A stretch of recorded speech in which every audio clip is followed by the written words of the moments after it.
Good morning, good moed, moedim l'simcha, chagim uzmanim l'sason. Welcome to the Kehillat Shari Torah Halacha review and Sefirah Omer count for Friday, April 2nd.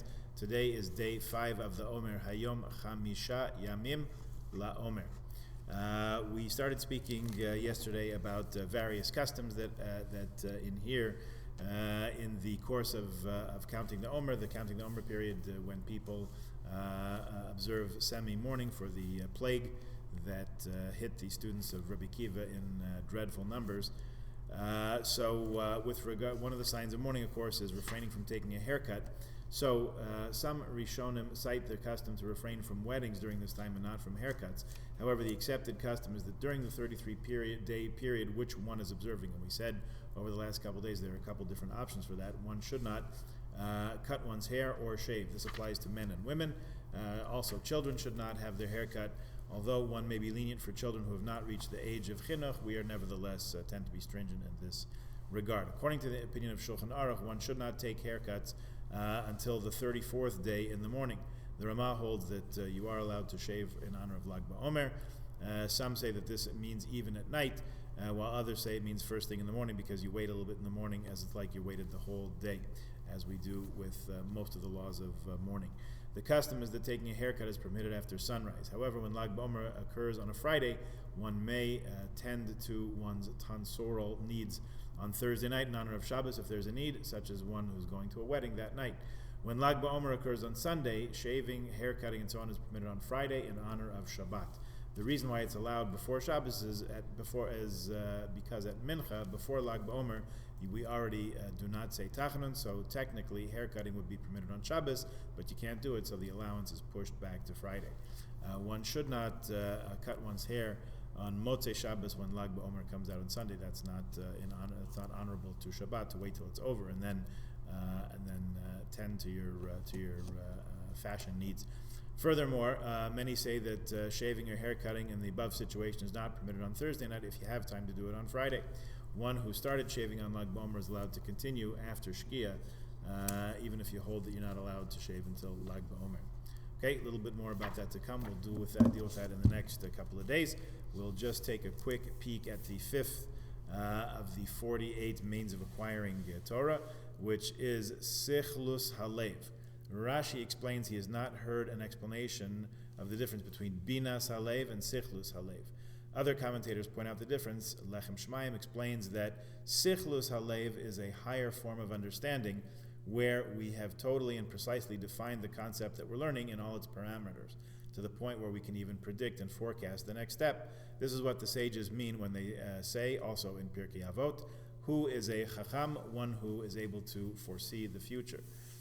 This refers not to speaking about world events and so on, but it also includes understanding, trying to, or predicting, being in the right frame of mind or wavelength to understand the next step in the Torah subject that you're learning.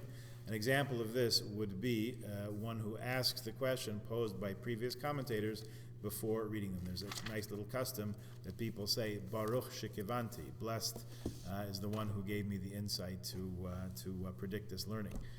When you come up with a question that's later on asked by the commentators that you're learning. This evening, Erev Shabbat, is also the eve of the seventh day of Pesach. We should light a 48 or 72-hour candle so that on Saturday night, on Motzei Shabbos, we'll be able to light Yortzeit Licht and also Festival Licht for the 8th day without having to kindle a new flame. So keep that in mind today. Get yourself one of those extended use candles. The earliest candle lighting this afternoon is 6:25 p.m. Actual candle lighting is 7:28 p.m. For those who have signed up, and we do encourage those who feel comfortable to join us in Shul, the numerical ban on public gatherings in a shul has been relaxed somewhat, so we are able to have a few dozen people gathered together in the shul. Thankfully, we have had that over the last couple of Shabbosim and for Yom Tif. So if you'd like to join us either on Shabbos for the seventh day of Pesach and hear the reading of Kriyas Yamsuf, the splitting of the sea, and or join us on Sunday for Yizkor, please feel welcome to do that. And keep in mind, just so you know, for your own comfort and to soothe anyone's anxieties, we are observing all the guidelines that are mandated for distancing, social distancing. We have the chairs arranged so that people sit more than 6 feet or more apart. We are requiring that everyone wears masks and uses hand sanitizers and so on.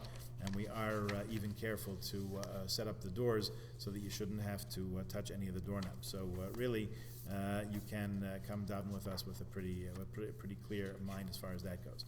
Davening will take place both days at 10 o'clock, both Shabbos morning and Sunday morning.